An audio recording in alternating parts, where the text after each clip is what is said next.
It's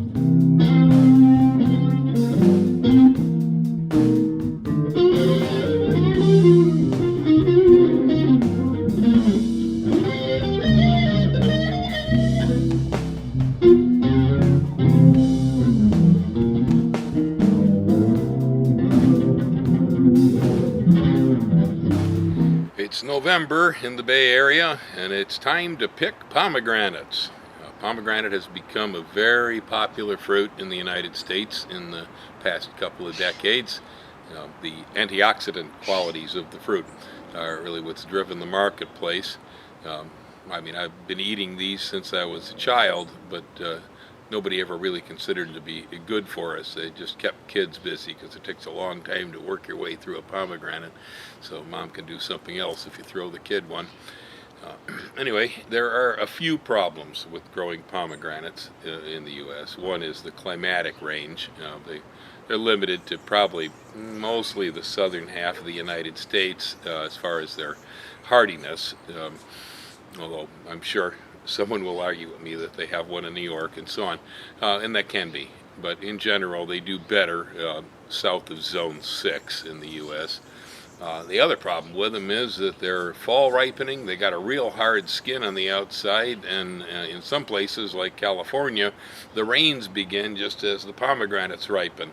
And so ours all tend to go Orville Redenbacher on us if we're not careful, because just when they're starting to reach perfect sugar content, they'll just blow open. Here's a couple of good examples of what can happen to your pomegranates when they left out into the fall rain, or if you happen to have them in an area where you're irrigating fall vegetable crops or something.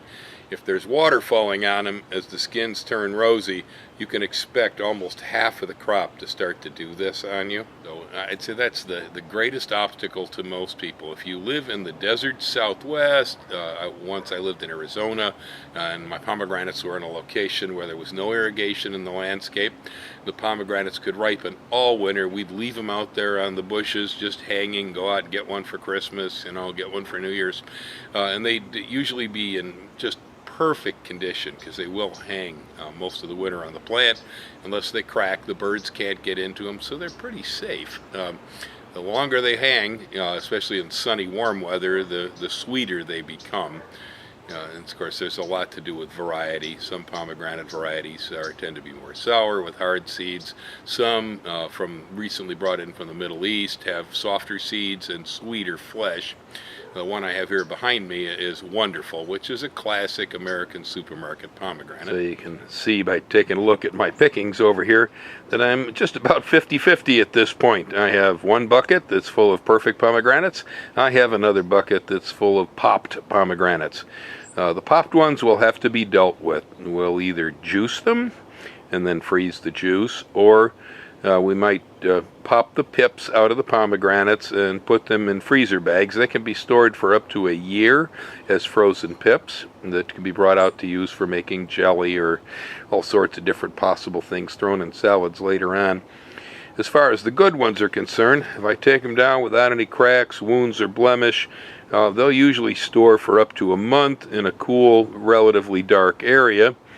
Otherwise, if you take them and put them in partially ventilated plastic bags in the vegetable crisper, you can usually get 2 or 3 months storage out of a pomegranate before they begin to decompose. They're pretty tough things, and so they're easy to keep around. As I pick my pomegranates, I ordinarily will prune the plants at the same time. You see the cut stems right there, and if you look down at ground level, there's all my slashings laying on the earth under my feet. There's last year's slashings back there. In fact, I usually shape up the pomegranates and pick them in the same stroke. The pomegranate really can't be pulled easily from the bush, and so if you want to harvest them for storage, you're going to need to use a pruning shear and cut the stem free from the fruit.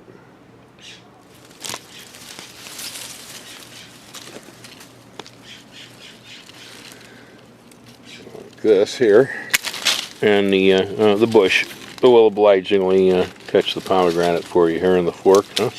There we go. Got it. Yeah, okay, this one only has a very minor suture at the stem end, and so this is a good one that will store quite nicely. You can see the fall leaves starting to turn around it. In this area, I typically will wait until we start to get fall leaves in the plants before I harvest. It does mean that fall rains will probably split some of the fruit, but also it will make sure the fruit is as sweet as possible.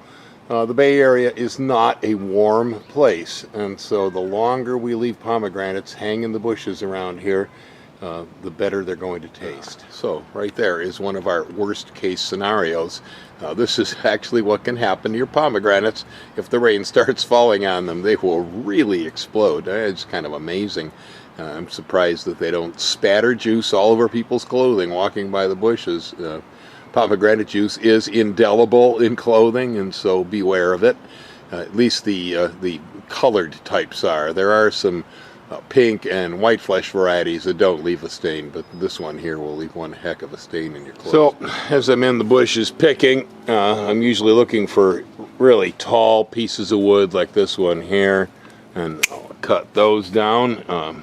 If it has fruit on it, I'll take it down with the fruit on to get the fruit taken off more easily. Here's pieces of wood that are kind of in my face, also in my way of getting at the fruit. And so I'm pruning pretty much as I go. Well, as I figured, things are about 50-50. I got about 1/2 unpopped pomegranates and about half popped ones. Again, I'll repeat, if you're lucky enough to live in a desert area where you can ripen your pomegranates without rainfall, then you'll have it lucky and you probably won't get any fruit splitting at all. But as for the rest of you who live where there may be rains in fall, there really isn't a whole lot you can do about this other than trying to balance between getting ripe fruit and catching them before they split, and then attempting or avoiding putting water down around the pomegranates during the fall. Is also, if you can do that, then avoid it at all costs. Well, you can see the bush up here behind me. I've got it pretty well trimmed, other than a few real high branches that I'll have to get a ladder, bring them down a bit. But otherwise, like I say about gardening, if you're working too hard, you're probably doing it wrong. And so we've combined the pomegranate pruning with the pomegranate picking all in one step. My bush will probably not need a whole lot more attention between now and the next time I step back out here to get some pomegranates a year from now. A pomegranate doesn't really need a lot of fertilizer. It prefers limited watering, other than maybe some aphids or a bit of scale. We don't see much for pests on them. The birds are probably the worst. Once they start to split, then the birds will go in and start eating the fruit. Otherwise, it's a pretty easy plant to grow. And if you have a system of pruning and picking at the same time, then enjoy the antioxidant qualities of the fruit, or like my mom used to do, just throw one at the kids to get them out of her hair for half an hour, because it'll take you at least that long to get tired of peeling a pomegranate apart if you're 8 years old. Thanks a lot for watching.